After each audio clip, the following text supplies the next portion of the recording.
Perfect. Now we are good to start. Well, Go ahead, Joe. Before we have the OCM beta, because I did have some of the Nestle brands also get enrolled in that, so I enrolled our orders. Awesome. I submitted some new creatives, and I had 1 of 6 approved, but they all point. It's like, okay, this is stupid. It's telling me that it's not the same ASIN. What's included in my ad. Sorry, I'm still finishing my coffee. What's included in my ad is not what is included in my click-through URL, but they're just wrong. And they approved 1 of the 7. What is the best way to get them to look at it again and say, no, you're just wrong? I'm looking right at these. There they are. Yep. When in doubt, contact us. But okay, let's take a look at what this is first. So based on what you're saying, you said what's in the creative, like their excuse was what's in the creative is not matching what's on the PDP. Mm-hmm. Interesting. Okay, let's pop one open. But they're all the same. Yeah. Joseph, is it going to PDP or is it going to like a brand store? The PDP. Okay, that's it. That is interesting. All right. Okay. RTD with fiber. Oh, okay. Pack of 24. That shouldn't make a difference. Is it that there's 2? Is it, the creative has both the powder and this fiber, ready to drink bottle? That's probably it. Yeah, that's okay. But they approved it is 1 of them. So that tells me that we are within approval, and that I just assume that like somehow I got the wrong person to look at the other 6 or however many are here. It's kind of the opposite in my experiences. Sometimes things can actually and should be rejected, but they actually end up getting approved for some odd reason. And this didn't happen until more recently in like the last year or 2, but back then they were pretty consistent in moderation. If 1 was approved, all were approved. If 1 was rejected, all were rejected. But now we see things like this happening where you have some rejected and some approved, which doesn't really make sense. But case in point, if you remember IbGuard and FDGuard. Mm-hmm. Yep. Originally, when we built out the campaigns, everything was running smoothly. We had 3 orders, I think, for both of those advertisers, ran that for about half a month. And suddenly when I was pacing this account, what we noticed is that the pacing just suddenly dropped. The last 2 days, there was absolutely no spend at all. And I was like, that's really weird. Why is that the case? I then went back into the creatives because that's kind of the root of where this campaign starts serving, and I noticed that had 0 spend, and those were actually rejected. And the reason for the rejection was because those groups just could not be advertised. You cannot actually use a custom audience. You can't use any audience actually to target for those products, just due to the sensitivity of that. But funny, because the timing of it was that they approved it first, and it actually ran for a couple of weeks before Amazon noticed and rejected those ASINs, and we had to rechange the strategy. Amazon, you're such a pain in my ass. Okay. Well, I will start with a contact us then. I almost would have rather they just rejected them all, but 1 of 8 it is. I guess I'll just start there.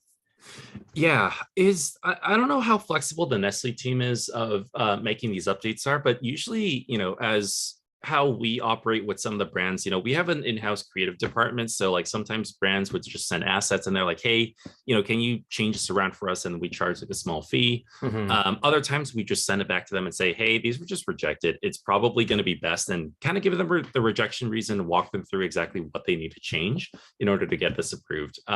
My gut tells me you're absolutely right here. It's because we have 2 ASINs. I mean, if this powder ASIN were also variated within here, I think that would pass. But because like that also takes such a large portion of it, Amazon sometimes deems it as like a misleading ad because you're sending it to a page where like that main image here isn't even available. Okay. Well, curious. Yeah, I guess they probably could. They being Nestle could probably update it, create 2 different versions. But I like how this looks. So I guess we'll check to either see I'll start with the contact us. Mhm. Then I'll check to see if they would rather just push this towards like the brand store, and we make sure we have the page that has both of these on there. Yeah, for sure. That's definitely possible too if you want to change the destination. That's what you're saying, right? Change it to the brand I'll try to store. change. Yeah, if I can't get Amazon just to change their mind, I'll ask if Yeah. Nestle wants to change the creative or just change the destination. Okay. So changing the destination has a lot of additional implications. Oh, does it? Just a note there, because as you're sending traffic anywhere that's not a product detail page, you're technically adding more clicks to a consumer. So Oh, yeah, what happens it is, like, lowers. we've seen a pretty significant drop in conversions before. Click-through rates tend to stay the same, right? Because they don't know when you're seeing this ad where they're clicking into. But after the fact, when you're looking at ROAS and conversions that way, we tend to see that there's some drop off. Yeah, I'm looking at this homepage, and it's just like, sure, both of them are right here, and it is actually just a single more click, one more click. Here's drinks, here's powders, and it seems like it'd be a really easy consumer experience, but I know how consumers are. Yeah, yeah. Amazon's pretty anal when it comes to these kinds of things. So it's probably best. I mean, just from my experiences, there have been times where I have to send an ad back more than 3 times, because there were different rejection reasons every single time, right? Like, if Amazon were able to just send all 3 at once, that would be awesome. But I have seen situations where, like, a situation happens like this where they reject it for this reason. We send it back. Hey, can you change it? So what they do is, like, they remove this ASIN, put this as the main one, and then suddenly it's like, hey, you can't put a button here. It's not really allowed, and then we have to send it back. So that back and forth happens, and sometimes that really just delays things by a couple of weeks, which is really horrible. So unless you have a strong lead time to build out these campaigns, I would say that's something that you have to work with when building out custom images. Amazon. Yeah.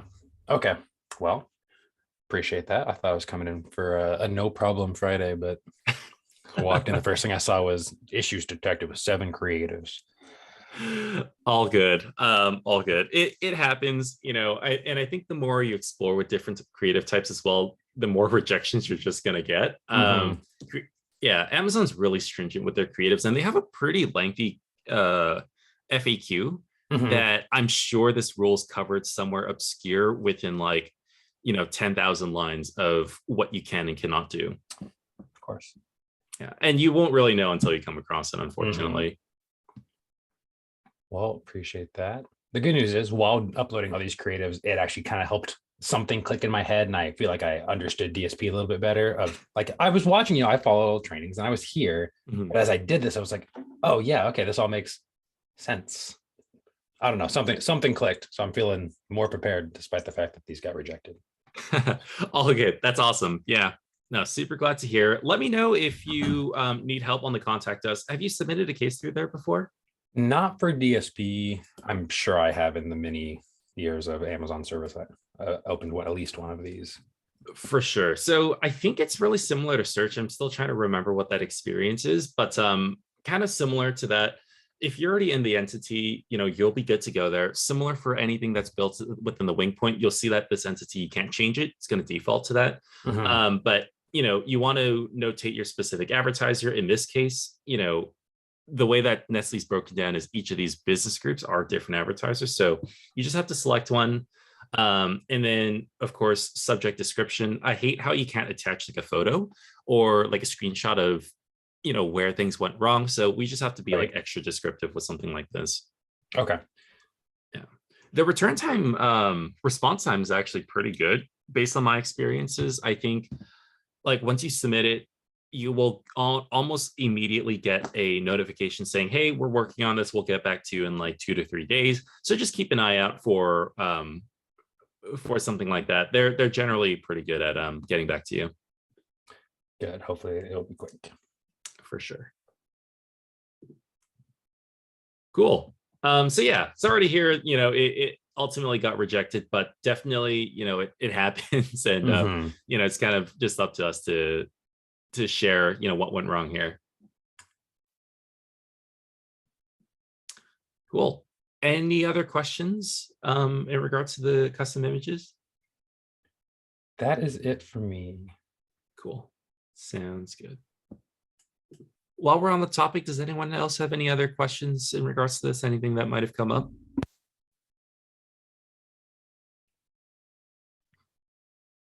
Ryan, I have like a few like platform questions and just kind of navigating the platform and making day-to-day adjustments. But I wasn't sure if you wanted to go over the omni-channel reporting right now with the team or how you wanted to kind of space out the timing. Yeah, I'm good either way. The omni-channel reporting shouldn't take too much time. I barely started looking at it too. I think the results generated sometime this week. I just downloaded it and I wanted to start sifting through some of the data. So I would estimate it'd probably take 10 minutes with questions involved too. So we should have time either way. If anyone has a preference on which one they want to start with. Okay, I'm going to start with the omni-channel reporting. Okay, sounds good. Got some thumbs up. Awesome. Let me go ahead and share this. All right, let me know when you see my screen again. We can see it. There. Perfect. So going back to the introduction of this omni-channel sales report, Amazon's trying to do their best to tie in offline attribution. If you see this in a non-CPG account, consider yourself really lucky. This beta is almost exclusively for CPG brands first and foremost, because the list of retailers, actually, this is a really relevant piece of information. Let me dig this up really quickly. I want to showcase to you, and I can send this one pager off to you, as to which retailers Amazon has partnered up with. All right, bear with me 1 second. I'm just gonna take a quick gander at the email which Amazon sent on by.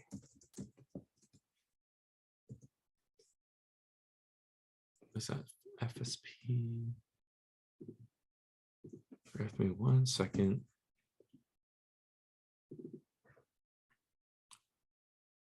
So difficult to locate files when you're not the one to name it. Everyone has different naming conventions. So, okay, let me reshare this.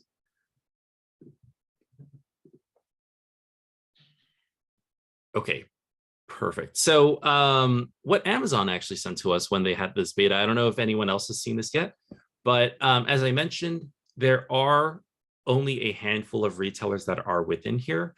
You know, as you can just look at this list based on the IRI exclusive retailers, most of these are CPG brands. They all have red logos, which is a strange coincidence, but you won't see any major big box retailers like a Best Buy, a Walmart, a Target, and so on and so forth. So, you know, some of these are obviously bigger than others, but, you know, depending on what channels your brand sells products within, I'm not way too familiar with the CPG space, but I would imagine that they do have their hands in a ton of these retail regional accounts. So overall, you know, there's just a bunch of data here where it kind of talks to you about like what kind of data they get, you know, providing some form of accuracy in it. You know, I think this is a great start to what Amazon's doing. I would highly doubt any other large retailers would ever share their sales data. So tying in offline attribution for those is probably going to be a very tall order. But because these groups fall within the partnership of IRI, it makes it a lot easier for Amazon to just, you know, spend a bit more in this partnership to help, you know, advertisers get more data. So I can send this off to everyone so they can take a look a little further. Happy to address any questions here. But moving back into the Excel file, we can see that this is a giant data dump of what Amazon likes to give. So really up to us again to sort through and sift through all the different data points that we can get. I've actually highlighted this somewhere. I was actually working on another sheet, which is color coded, which makes this look a little nicer. May or may not have it. Okay, maybe it's on another tab. But maybe what would be best is if I could just walk through the metrics with you really quickly on what you can get and what you can't get from a top level, and then we can sort by pivot from there. But essentially, what they're trying to do effectively is look at every single order and every single line item you have and combine that, mix that with your normal ad metrics. So your cost, your impressions, your unique reach, and they're tying things back on an omni-channel sales perspective to that specific line item. So it's not tied to the not tied to just the advertiser, not just the order, but like a specific line item. So this is where getting a little bit more granular comes into play. I don't know if it's a data point that would be pertinent to all of you, but I think this is something that is very good information. So as you can see here, not only do they just give you a unit sold, they give you like a product sales as well. How they end up calculating this is a total guess to me. I think it's based off of like the average selling price based on the products that you're tracking when you're creating this report. So I don't know if I've ever walked everyone through generating an omni-channel sales report within the console, but similar to building out a order for the first time where you have to track certain products, it's the same exact concept, but now you're sifting through a ton of more categories within your brand to tell the system exactly what products they should track when it comes to like a unit in sales. So that's how I think they're doing it in the back end. And whatever ASP they decide to assign, we can obviously toss that into the mix here. So if we just take this and divide that by that, we can kind of get a good gauge on what the ASPs will look like. If this is units sold and this is sales, you can see that this is really different across the board. Some are $3, some go up to $33. So it tells me there's a huge mix of products within this report. Just delete that back really quickly. As you can see here, not only do you get like cost and impressions, you get some attributable metrics like the total detail page views, total product sales. These are the brand halo sales, similar to what you would get in a brand halo report within Amazon. They automatically tie it into here, which is great because you can see all this data together. So you'll get, your attributable regular product sales, you'll get the omni-channel sales, you'll also get like a brand halo total sales as well. There's also projections on what they think they sold based on like the off Amazon store visits. So these are very interesting metrics as well that you're getting here. How we're still trying to tie everything together is still up in the air. I barely got a chance to play around with this report. So, this is probably going to be a learning process for all of us together. And as you can see, as I'm scrolling, there's more and more metrics. Yes, was there a question? No, more just commenting on the amount of data they give us. Like, what can we do with all this? Thank you for giving us this all, but it's just hard to figure out, okay, now what? Yeah, absolutely. And that's the hardest part of this, right?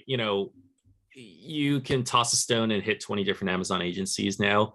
And it's right to assume that everyone has access to this. So the first one to make a post and an article or a blog on LinkedIn is probably going to get a ton of attention.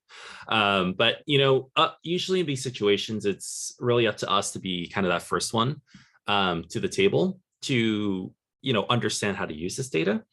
I like to always point out Amazon gives a lot of data, but 90% is probably useless data if you don't know how to tie it together. It's really that 10% where you know how everything links together and how you can action on this kind of data that makes it extremely valuable. So I want to say, probably you're not going to use a good amount of these rows until you actually understand which each of these entail. And then the next step to that is, how are we going to tie this all together?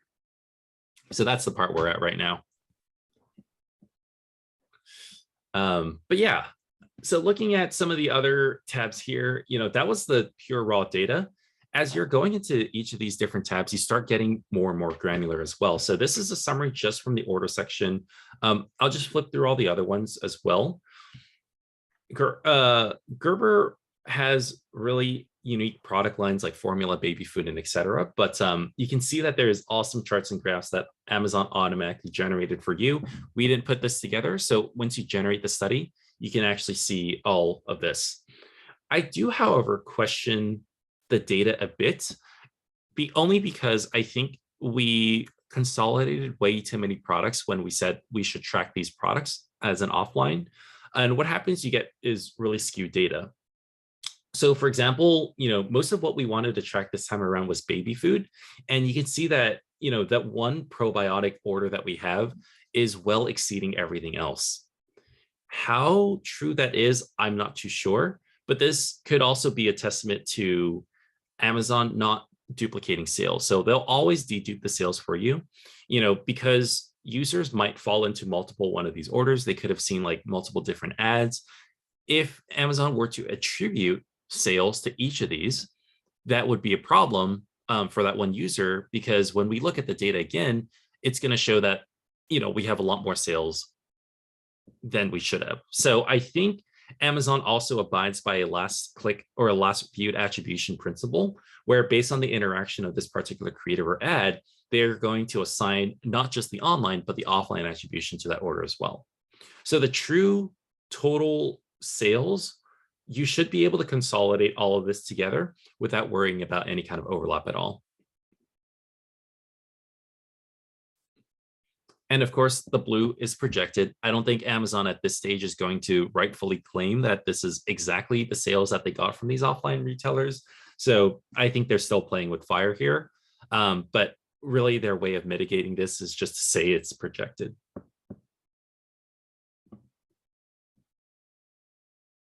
Any questions here so far? No. How long did this survey or this survey take to generate? Yes. Or I guess how long was it running before this data became available? That is a good question. I'm trying to remember if there is actually a date range slicer based on this. Let me check really quickly, because I don't think there is an established time period. I want to say it defaults to 2 weeks, 14 days, or a month, but let me check on that just to be certain. I don't want to give you the wrong answer. I'm going to hop back into the console real quick so we can all look at this together.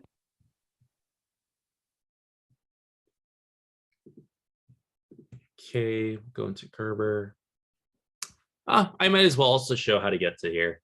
So some of you will see this within your advertiser. If you go into studies, you'll see 2 studies. There's going to be a brand halo study, or not brand halo, what am I saying?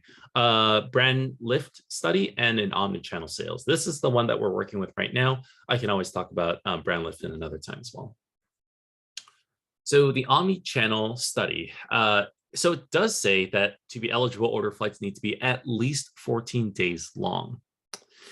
There doesn't seem to be a maximum, which could cause a problem if all our orders are an evergreen order, because this could just track back to the end of time before we know it, or the beginning of time.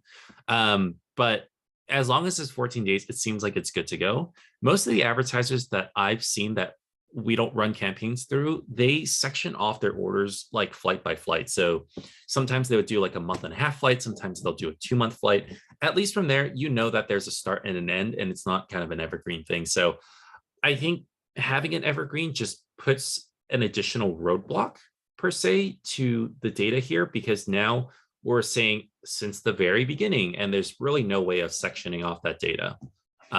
So I could see that as kind of a concern looking at this again. Cool. But as far as tracking the products, I mentioned this earlier. I don't know if I've covered this. I feel like we've had so many office hours together. Please let me know if I'm repeating myself. Just want to make sure I'm making use of everyone's time. So this is Gerber specifically, and what I had to go through when I generated a report like this. And Amy, this is something that you'll have to do in the future.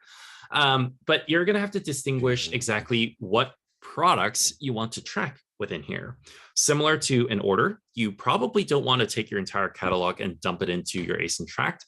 You want to be very granular and specific on what you want to track, because you don't want someone who looked at a baby formula ad and suddenly you are attributing sales data to like a baby food or a VMS category product. So looking at this, I had to look in each of these categories. It seems like a lot here, but wait until I actually drop down one of these categories. You're going to have to look at each of these just to really make sure that these are things that fall within your category so that you can attribute the right metrics. Typically for baby food, I think it's a very safe option to add all, but of course, Gerber sells a ton of additional products too. So you wouldn't be adding something like accessories, for example. Any questions there? That's so many more brands than I had to select when I set these up.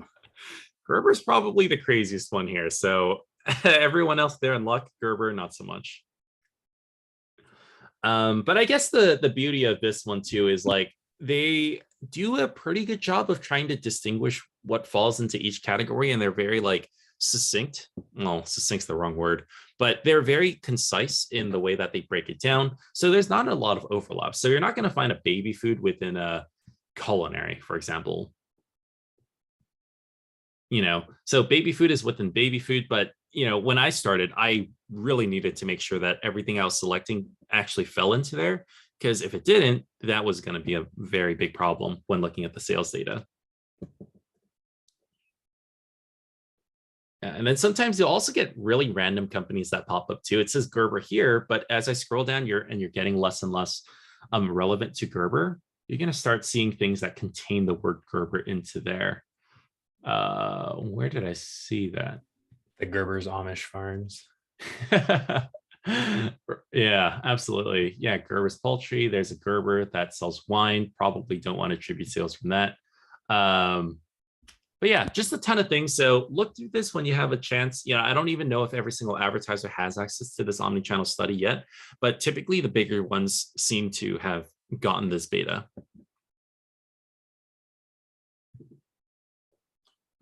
So as far as looking at, differences and how often you should pull this report, I'm still trying to think of that, to be honest. So I know that might be a question that will come up with your brands asking like, hey, how often should we pull this report? Well, if our flights were, sectioned off and that there was like a month flight where you can select orders and those orders just ran from the beginning of the month to the end of the month, I think that would make a lot of sense to run a report like this after every order. But because we just keep extending our orders month over month, the sales data would essentially just tack onto this and continue to add on month over month as well. So after a certain point, you're just going to have so much data into there that you're not going to see a very proper trend line, because this isn't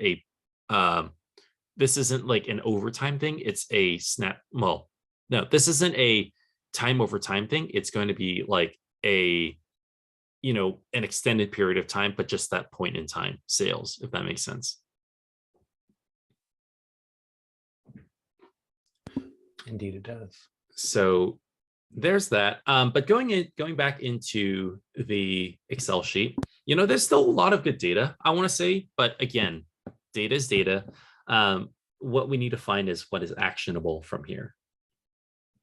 Right. What you could potentially look at is how the projected sales volume is tied to each of these orders, and layer an all data report back into here to see, how much did you spend for this particular order, and calculate a ROAS based off of that. So they kind of did that for you in the summary performance.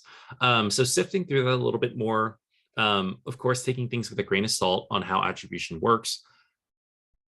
This could be kind of your key to unlocking that next level of actionable insights.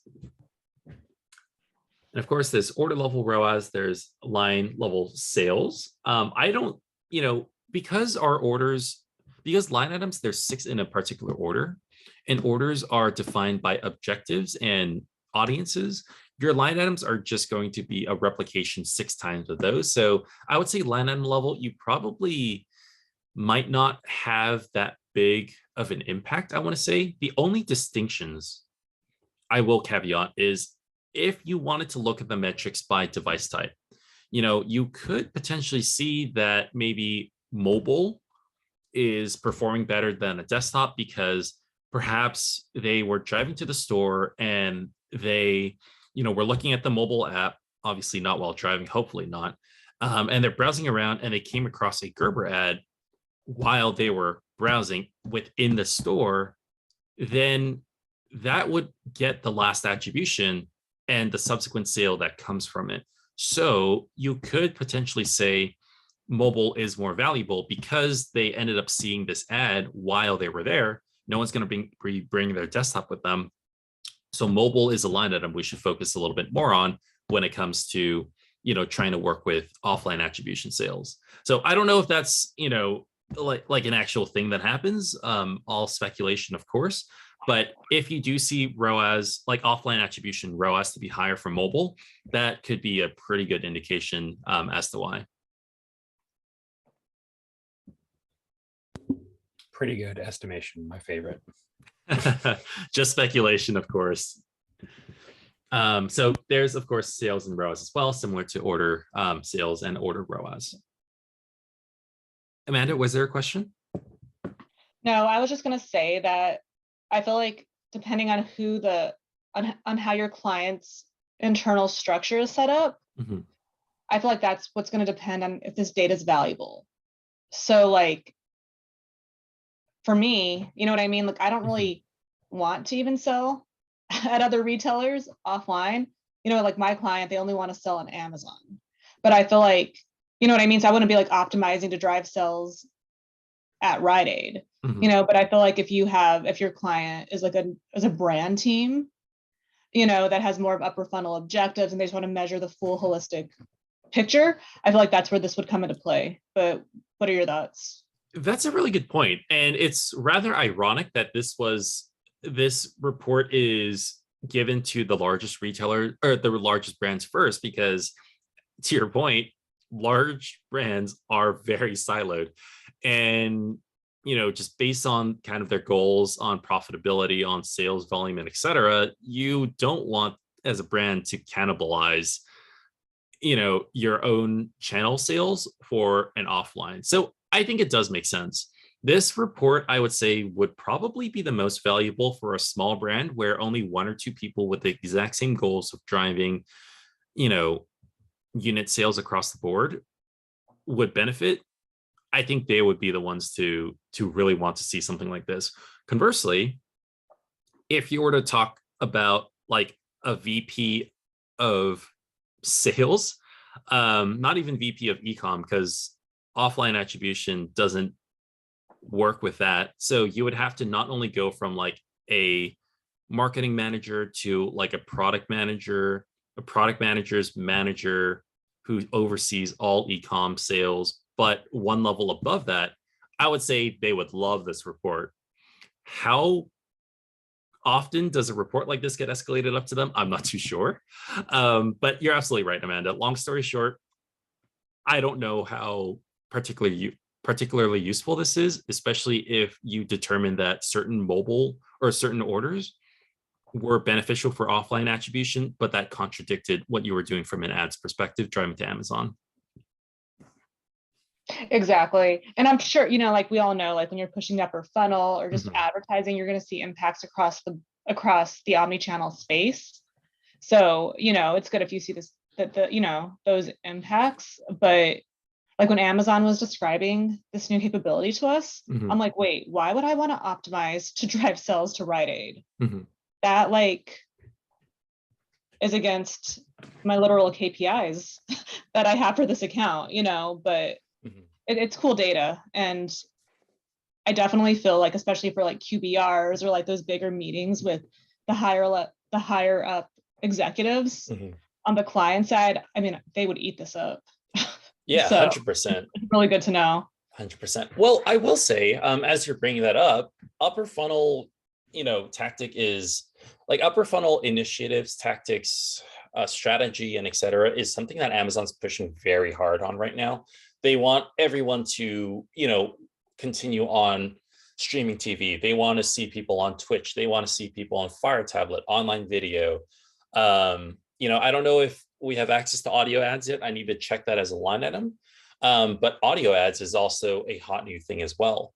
And those are orders you can actually associate it to a metric like this. So perhaps Amanda, to your point, we don't look at remarketing or in-market or lifestyle or anything that has a static banner. But for things that aren't normally easily attributable, like connected TV, where you have to rely on someone watching a streaming TV ad, like a television commercial, and then making a purchase somewhere, Amazon, they've been having a very hard time trying to sell this product. So perhaps offline attribution is the way to go there, especially if it operates like a normal television commercial. That makes sense. Yeah, I can definitely see that being one of the reasons why they're rolling this capability out, actually. So, okay. Thanks for showing that to us, Ryan.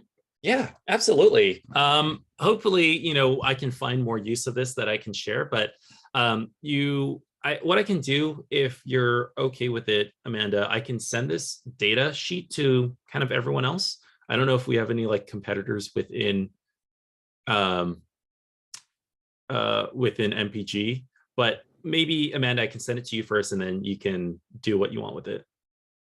Oh, you can go ahead and send it out to the whole team. Sadly, I'm actually the one that has the competitor brand for Gerber's, one of the competitors. I see. For a smaller category. So yeah, it's not going to be a conflict of interest for anybody else in this call. For sure. Yeah. I'm glad you mentioned that, because there's actually no way of stopping anyone from just going into the Gerber advertiser and downloading this report themselves. Exactly. So. I tried everyone. Thanks, Ryan. All good. Okay, cool. So that took a little longer than we thought, which is okay. I wanted to make sure, everyone had access to this tool. I'm glad we kind of came to the conclusion that this is actually very useful if you're looking at anything that's mid to upper funnel. So, any kind of streaming TV, if you want to get those kinds of budgets, Amanda, branding budgets is a conversation that Gerber always has. As you know, they do have another agency that does branding. So I'm not too sure if they're looking at a report like this, but, I'm sure they spend quite a number on streaming TV, and this report would likely be more useful for someone like them. So I don't say this confidently, but if that business ever, ends up coming to MPG, I think this would be a great place to start off. Oh yeah, I'm going to hit him with some real thought leadership here, Ryan. This is what they want to see, some thought leaderships. 100%. Cool. I know, Amanda, you also had a couple of things you wanted to chat about, more specific towards like day-to-day optimizations. Is that still accurate? Yes. So I need to actually add a new ASIN to existing Gerber campaigns.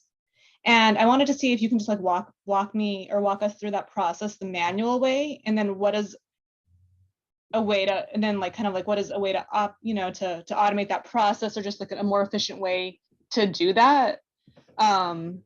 Assuming, eventually we'll have like more ASINs to add, and it's going to be more time consuming. Yeah, absolutely. What ASIN is this? I will send it to you. It's actually the new Gerber has like a rush shipment of formula coming in from Germany for the for the baby formula crisis. Okay.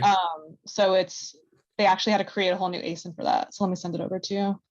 So wow. So we can't advertise. We're still not advertising formula, but I want to make sure that we're still adding this into our other category campaigns to move people through the baby stages, and then to also add this into our basket building campaigns for baby food and VMS. So let me send it over. Got it. So it sounds like this is something we're going to be advertising on, not necessarily advertising. Yes. Okay, that makes sense. How do I send a message in here on this one? There's a little chat box. Oh, I see it. Yeah. It's easier to find when I stop my screen share, but looks like we got it. So let's take a look at this real quick.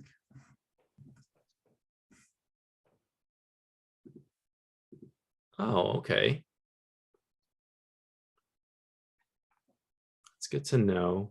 Wow, Nan Supreme. Very cool. One thing I will say to this before we even get started with that is that this ASIN, because it's new, it's likely not even going to have any views, unfortunately, right? So what we relied on previously as we're moving people through the stages is that they viewed this product before, right? And we were able to build an audience from it. And that audience is big enough where we know that they viewed this over a certain period of time. So now we're advertising baby food on those products. Where I think this might be, that there might be a problem with this if we were to just do this alone, is that because the product views only expand out to 90 days, this audience might not actually be even big enough for us to build an audience from. Right. So where we might have to go with something like this is to consolidate this with other baby formula products out there. And perhaps not only look at within our Gerber brand, but it's going to have to be a mix of Gerber plus competitor brands all in one audience to advertise our baby food on. So we're just basically taking the life stage of that particular audience to move forward instead of just Gerber. Yeah. So, but I wanted to just add this into the always on campaigns that we have set up against formula, unless you're saying that those campaigns as a total whole don't have enough traffic. I think it will eventually be a total whole, because if you're not advertising through it right now, it's just not getting any volume, right? And this is where the remarketing scaling comes into play, because if you don't have enough audience, well, you're going to start spending less and less, right? All things equal. You're not changing your bids, you're not changing your frequency caps. If your audience is smaller, well, there's not going to be enough people to even see these impressions. So if we add this into the existing audience, truthfully, I don't think it's going to make that big of an impact. If you do start advertising this ASIN, however, and we see it grow to a pretty substantial amount, and we put that in, we're definitely going to see those remarketing to those big life stage campaigns a bit more, right? So I don't think it's going to be, candidly speaking, I don't think it's going to make that big of an impact. But if you were to layer this on with maybe competitors, it will have a bigger chance of serving. Yeah, for sure. And we have another call later today, and I actually, we need to kind of switch up some of our audiences to basket build against the baby category as a whole, just because we're not advertising formula. So we'll get into that part of the strategy on our call. But in the meantime, Gerber is doing like this huge press release. Their brand team is doing a huge press release. I think even the White House is going to be making some kind of announcement about this being available. Yeah, it's huge. So we are thinking that we're going to get a lot of organic traffic. And hopefully the glance views will start coming in organically. And if not, then Gerber is going to consider, adding some media spend to this. But I do think that we're going to get a lot of organic traffic. So just want to make sure that they're just like set in the always on, and then we'll discuss, a bigger strategic change around this once we meet later. Yeah, absolutely. So I can definitely walk through exactly how I would go ahead and integrate this in. Unfortunately, there's going to be a lot of recreation that needs to happen. Once an audience is created, there's no way of just putting in a new ASIN. You would have to recreate that audience from scratch. So I did not realize that. Yeah. It's unfortunate. Are you serious? I'm 100% serious. But as far as swapping the audience after you figure that out, that should be a bit of an easier process. But putting that into the pre-existing audience is going to is not possible today. So we can't, in DSP, we can't edit ASINs or like add new ASINs or remove existing ASINs from an existing campaign? We can, but not within the audience. So, to your point about the basket building, we can't use let's look at a custom audience real quick. So let's say, let's go into formula. CQ. Oh, we've targeted a lot of competitors. Baby formula, soy. I'm just going to click into any one of these. This is a pretty large audience. As you can see, there's 4 ASINs within here for Soothe Pro specifically. But there's nowhere if I wanted to, like add in this ASIN into here, there's no way to actually put it in here. So we'd have to take all these individual ASINs, recreate a new order, name it in a fashion to demonstrate that this ASIN was added into there, like put it in the description on what type of ASINs you put in there. That way you can see it when you're actually advertising it in the line item, but you would have to recreate The order recreate line. those. Yes. Okay, so can we do an example of, for now, we want to create a new order line. We want this ASIN to be included once in our baby food campaign. So if somebody bought this formula 3 months later, we're going to start targeting them with the next age up for puree baby foods. How do we do that? 3 months. Okay, that works. Do you want me to include this ASIN along with all the other baby formula ASINs out there, or just this ASIN on its own? What is your recommendation? I would recommend adding everything together, only because that still has a chance of capturing an audience big enough. If I were to just build this today, I will guarantee that it will not pass. It'll probably be one of the fastest rejections that Amazon sends back to us, because there's no traction behind this ASIN just yet. Okay, yeah, so that's what I was thinking, is just lump it in with the existing bucket of formulas. Okay, sounds good. Let's see. Okay, if we're bucketing it in, I currently don't have a list on hand of all the different ASINs within their catalog. Is that something that you have handy, Amanda? Just the baby formula? Yes. Is that something that you think you can get over to me really quickly? Yes. Wouldn't it already be set up though? And wouldn't you be able to just add it into the order line based on how it's named? So that's for tracking. Are you talking about tracking the ASIN or tracking the sales there, or? No. Like just adding this, like if you go to line items.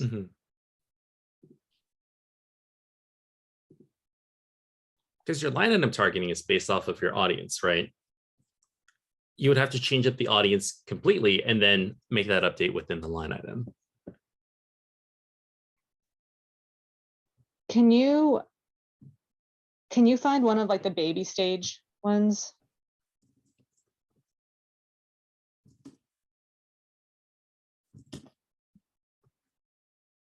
Let me just take a look.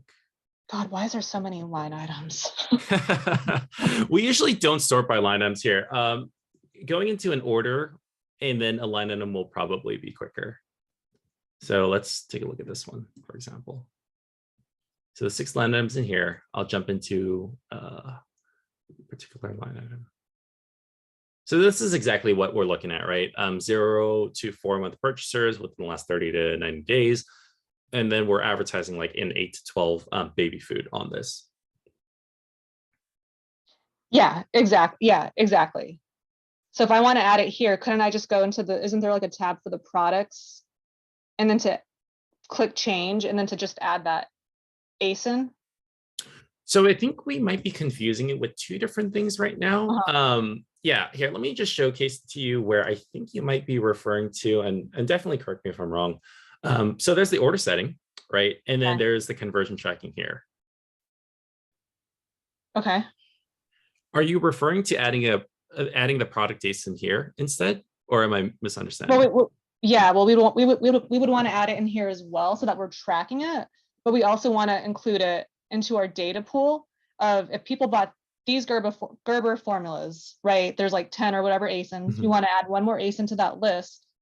And then we want to include that in our always on strategy to remarket to people based on the time frame of when they bought those 11 ASINs.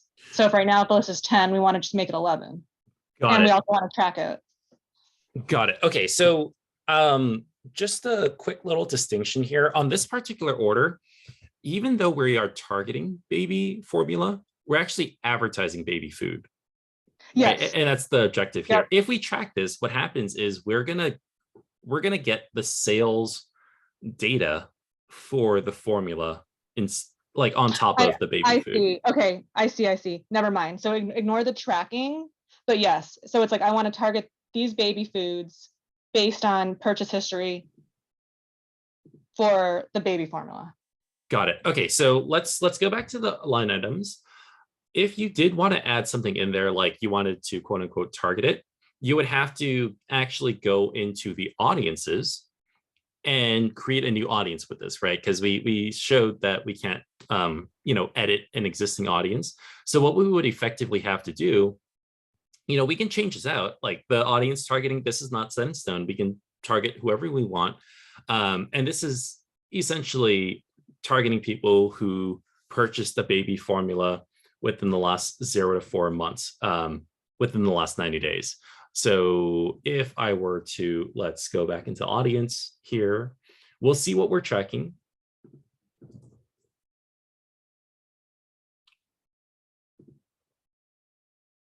In here. Let's let it load for one more second.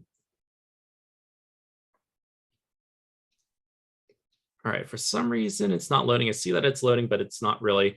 But essentially, if we were to want to target this one now, what I would recommend us doing is taking all the ASINs that you have that's built into here, copying that list of ASINs on a sheet, re-uploading that somewhere else, adding this ASIN in, and recreating that audience. And then from that point forward, you take that audience, you go back into all your different line items, and you essentially change this targeted line item out for an audience that includes the new ASIN. Gotcha. Okay, so we definitely have to create a new audience. Yep. Yeah. There's to make an edit. Exactly. I see. Yeah, there's no way around that one, unfortunately. Okay. Oh my gosh, you should be on the product team at Amazon. I think everyone would love you. Yeah, that makes no sense. Yeah, I think honestly it's because of the sensitivity of making changes for anything that requires a moderation. I don't see a problem in that. Like, I don't see why you can't just put that in there and have moderation look through it again and either reject it or approve it. Kind of similar to what they do with creatives when you make edits there. So it doesn't make a lot of sense to me. Maybe it's something about assigning a specific ID to it and the ID is fixed, but yeah, it's just not possible today, unfortunately. Okay, that's ridiculous. Amazon needs to step it up. You should tell Henry that. Oh, I literally called him out the other day about ineligibility. I'm like, Henry, you want me to sell in more dollars to Gerber, but 75% of our ASINs are ineligible from advertising in AMS. So how does that make any sense? Anyway, okay. So basically I need to create the new audience and then I need to go update that campaign. So what are the impacts of the algorithm that will have? There isn't, to be honest, which is awesome. So essentially what you would do in that particular case is, just do this, put it in there. Basically, the impact to the algorithm is the DSP line items will probably have to relearn all of the things that you're targeting. I mean, effectively, we're just adding another ASIN in, right? And when you're adding another ASIN in, well, that now opens up another pool of audience. So DSP will look at all the different line items now that you've updated the audience, and it's going to re-optimize based on that, right? And similar to any kind of optimization processes, 1 to 2 weeks is generally a pretty good time frame to wait to see what that performance looks like. But to be honest, if it's an ASIN like this that doesn't seem to have a lot of traction, I don't really think it's going to make a huge impact. But if what you're saying is true and there's going to be a lot of glance views coming in for that one, we might actually see an impact considering all the other formula ASINs are taking a back seat. Okay, so the thing is that Gerber, they are having some profitability issues with Amazon. So we're probably within the next 3 months, we're probably going to redefine their entire advertised ASIN strategy to only advertised ASINs based on their internal profitability. So there's probably going to be bigger structural changes, which I'm now realizing how time consuming that's going to be. So would you recommend to wait and make this one little change once we have the complete list? So we're doing this in phases, and not just doing one-offs and resetting the algorithm? Or what would your recommendation be? I would just change this one, to be honest. I don't think it's a really big one. You know, all we have to do is just look at all the different orders and line items we have an audience like this in, create a new audience, and we can essentially bulk upload to make sure this is the new audience we're targeting. So I personally, I don't think it's going to make that big of an impact on performance. And, you know, if what you're saying is it's 3 months out, I think this would kind of be a drop in the bucket in terms of changing performance than to just wait. Okay, and then Better there's to a way capture the to, audience now. okay, Ryan, can you show me on our call later? Can you show me how to do the bulk upload to expedite this process, and maybe we can record that for the rest of the team as well? Yes, absolutely. We can do Okay. that. Okay, cool. Thank you. Yeah, you got it. If anyone wants to send that address that I dropped in the chat to Rick for the Dave and Buster's this afternoon, feel free to send it to him. It's gonna probably take a while to fly there, but it starts at 1 p.m. PST. But anyway, I might be able to make that. Depends on how fast I can get on a plane. There we go. There we go. All right. Well, anyway, thanks again, everyone, for their time today. I'll go ahead and drop this recording in the email like usual. But any questions in the meantime, please feel free to let me know. Otherwise, I will see you all next week. Thank you very much, Ryan. Thank All you. right. Take care, everyone. Ryan. All right. Bye.